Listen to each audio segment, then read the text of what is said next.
Hey guys, Joe DeMarco from the Crazy New York Driver Show for Friday, July the 11th, 2025. Welcome to another eBay video. In tonight's video, I'm going to be discussing 4 big problems with best offers. I'm going to tell you about another bad seller that I encountered on eBay. Reverse positive feedback being left by frustrated sellers. Yet another unfair negative feedback received by Cute Joey. Oh, it's been a crazy week, guys. Anytime there's a holiday, 2 things happen. 1, sales are slow, which is to be expected. It's understandable. But the Looney Tunes come out of the woodwork. I mean, the real scum of the earth. And I'm going to introduce you to some of those folks as we go along tonight, right here on the Crazy New York Driver Show. I'll start off by talking about feedback. Poor Joe received another unfair negative feedback this week. You may remember I told you about this clown a few weeks ago. He purchased some alloy wheel center caps from me, and they were the wrong size. Okay. I accept returns for 30 days for any reason whatsoever. Okay? 30-day returns, no problem. Does he want to return them? No. He wants me to exchange them. I refuse to do exchanges for any reason at any time. That's not how I roll. Number 1, it would cost me money to ship the second item back to him, right? Number 2, I don't even know what wheel he's got, because obviously he doesn't have the wheel in my picture in the listing. And number 3, he doesn't even know what wheel he's got. So that's just more trouble waiting to happen. Returns are fine, no exchanges. Anyway, after badgering me for weeks about this, he finally left me a negative feedback. And, true to form, the idiot hung himself in the feedback. He said something like, I purchased the wrong size items and the seller refuses to do an exchange. True, I do refuse. Thankfully, eBay removed the feedback. This piece of garbage lives in California. Not that that really means anything. But the point that I'm trying to make is how quickly and readily people are willing to give negative feedbacks when they admit they made the mistake. Now, on that topic, I want to tell you a story that happened to me. And as a seller, I hate to leave negative feedback. But let me tell you what happened really quick. Recently, I purchased an item on eBay on an auction format.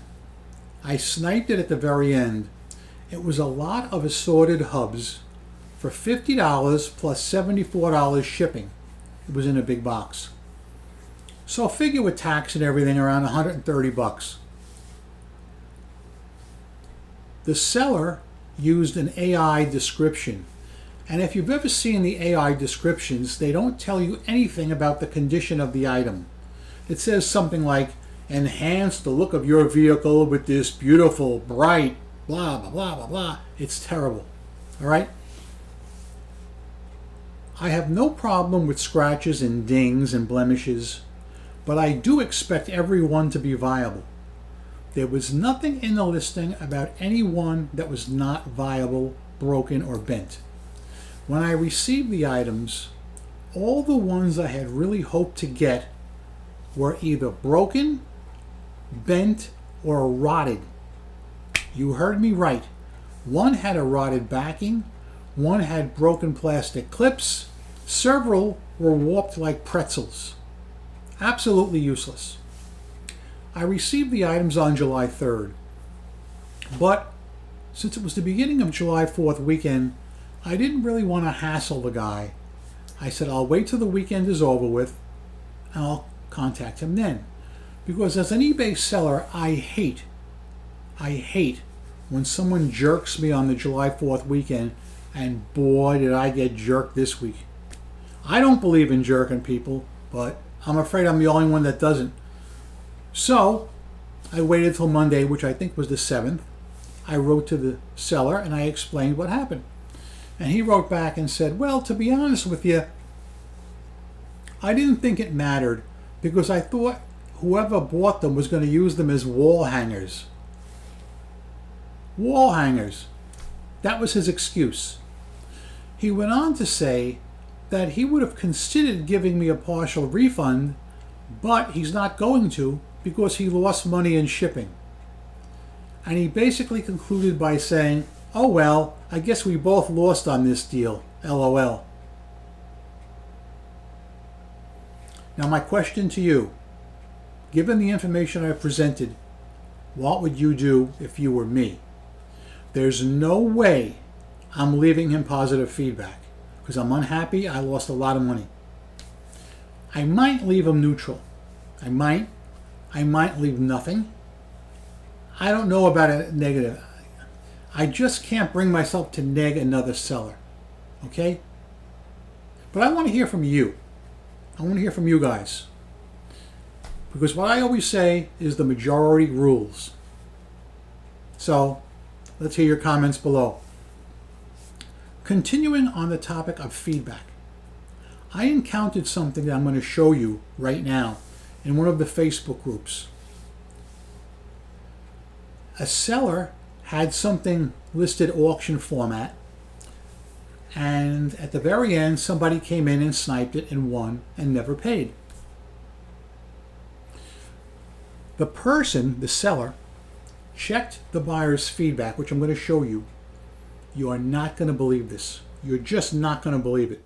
I'm going to hold this up for a few seconds. I want you to put the video on pause, okay?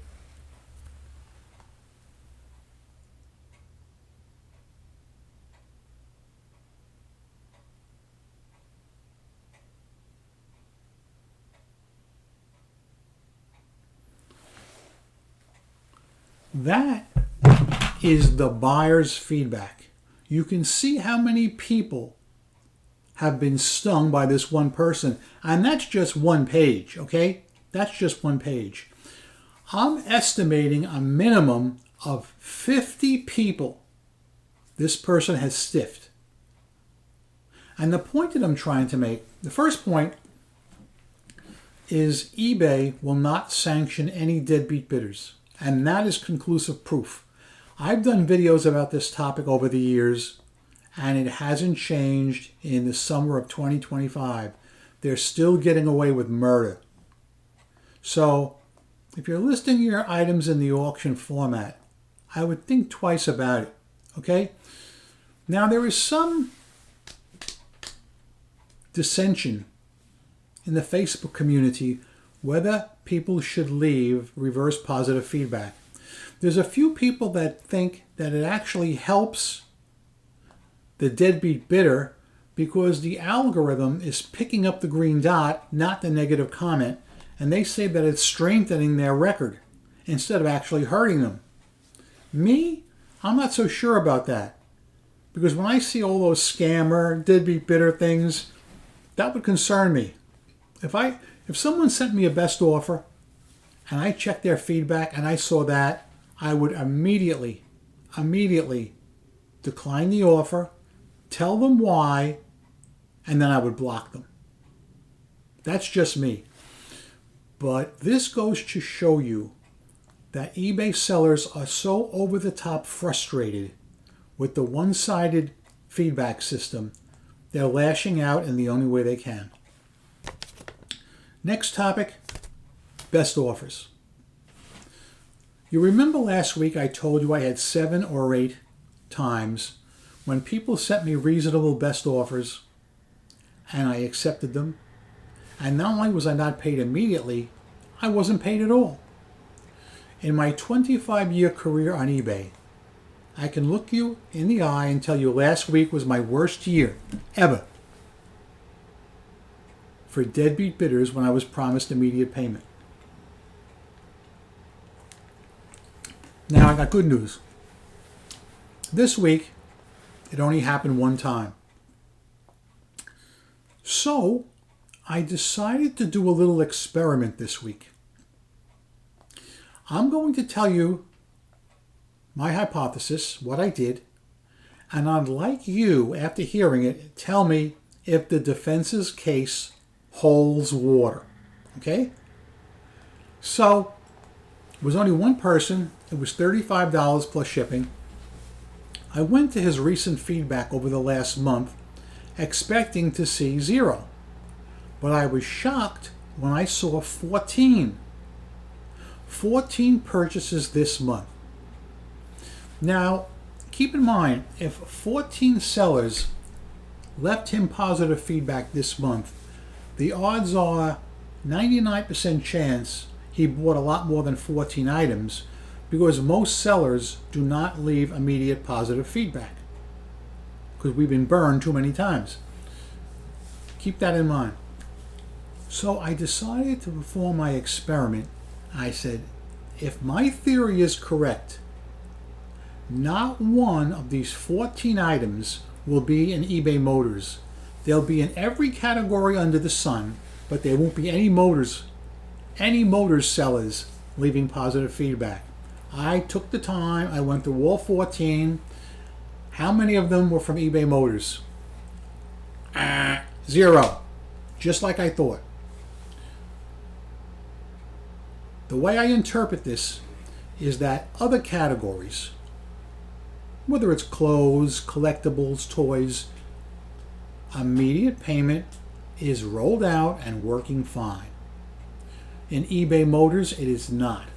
I don't know why. I don't have that information. But I do have a little good news. It's very slight, but good news on that in a minute. But again, my question to you, considering what I just told you, does the defense's case hold water? Are you sure? So yeah, that's the way I see it, and I'm fairly certain of my facts. I've been on eBay 25 years. I think I know what's going on. Now, talking about best offers. On Wednesday, I attended our New York City eBay meetup. And the eBay executive who Zoomed with us this week was Chuck Van Pelt. I've met him in person before, more than once, and I'm sure some of you guys recognize the name. And we were each given some time to talk to Chuck and present questions to him. Some people really had no questions at all. They weren't prepared, but Cute Joey was prepared. You don't have to worry about that. So I said to him, I said, Chuck, I'm going to talk only about best offers.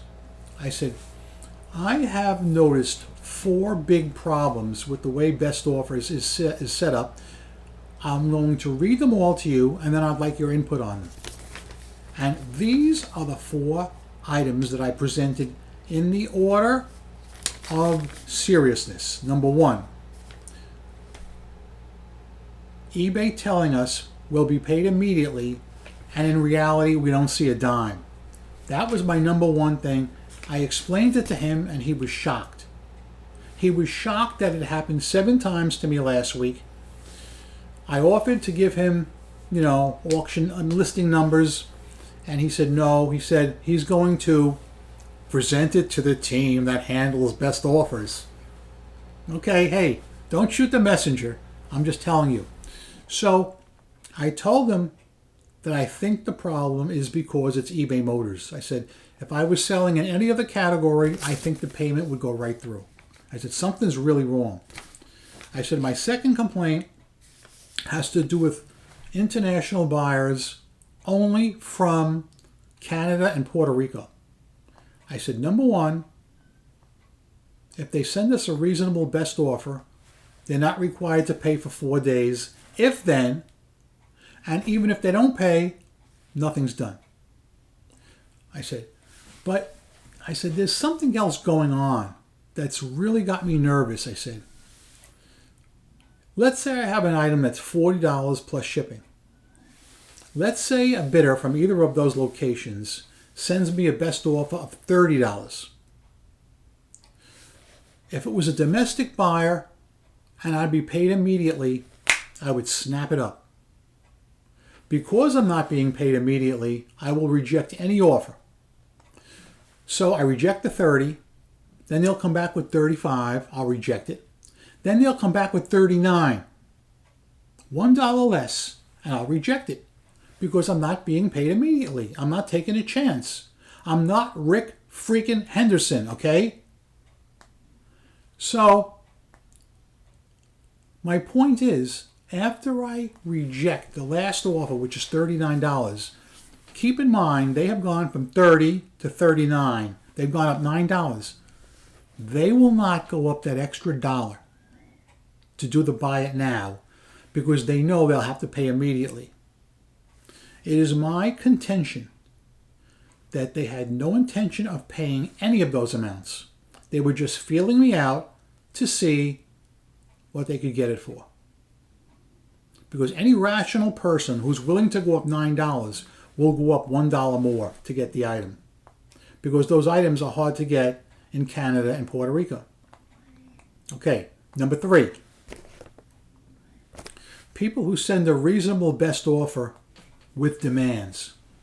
For instance, the item's $40 plus shipping.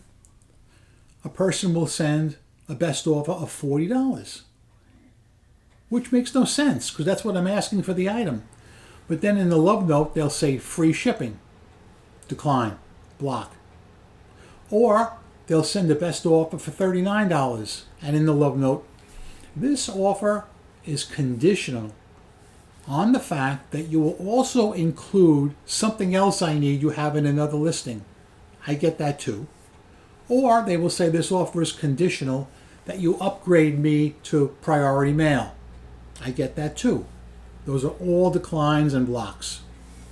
And the last problem I'm noticing is, and it doesn't happen that much with me, but it happens to other eBay sellers on the Facebook groups. Someone will send them a reasonable offer. They'll accept it. They'll get paid right away, ship the item out, and maybe within a couple of hours to a couple of days or even a week, they will get a nasty letter from the buyer saying that they don't want the item. They never wanted the item. They had no intention of ever buying it. They were just curious to see if the seller would drop the price down to that, and that they did not authorize it. They want a refund immediately. Can you believe that is still going on in the summer of 2025? The reason why that's happening, I believe, is because these sloths have been sending out best offers willy-nilly all these years and paying for nothing. Since eBay did recently institute immediate payment in most categories, they're caught with their pants down, as the saying goes, and they realize they actually have to pay for the items when they submit a best offer. So that is why I believe that is happening. That is not happening to me very much, but I thought that I should bring it up, and I thought that I should tell you guys about it because it is fairly important. Sales this week were slow because of the holiday. That's to be expected. I have no complaint when it's going to be slow around the holidays. That's to be expected. I remember when I worked at the junkyard when I was a kid, it was always slow at the holidays, and the guys would say to me, Joe, we should really close because you're not going to get nothing but jerk-offs coming in here over the holiday, people with no money. I told you this story many years ago. I'll tell it again real quick. Was the spare tire scam, okay? These people would come in right before a holiday and say, I need to buy a spare tire and wheel for my car. I don't have one. This is going back like late 70s, all right? They'd pick one out, that, spare tire and wheel, average one, $10, let's say was the price back then. They'd pay it, put it in their car. Then they'd go down the shore for July 4th, or wherever it is they're going, have fun, come back. Monday morning, They'd wheel that tire right back in the junkyard and say, "Can I have my money back? I don't need the tire anymore." So basically, they were renting the tire just for their little trip down the shore in case they did get a flat. They didn't. Now they want that $10 back. I didn't actually see that happen, but they told me that many times. And I thought that story is very interesting, and it always stuck with me. It's not as crazy as the drive shaft story that I told several times. And no, I'm not telling it again tonight.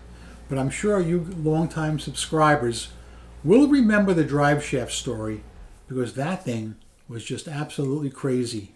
That goes under the rush deals never work category. All right, that being said, I really don't have anything else to tell you tonight. I'm going to bring this video to a close. I hope you found it enjoyable, entertaining, and informative.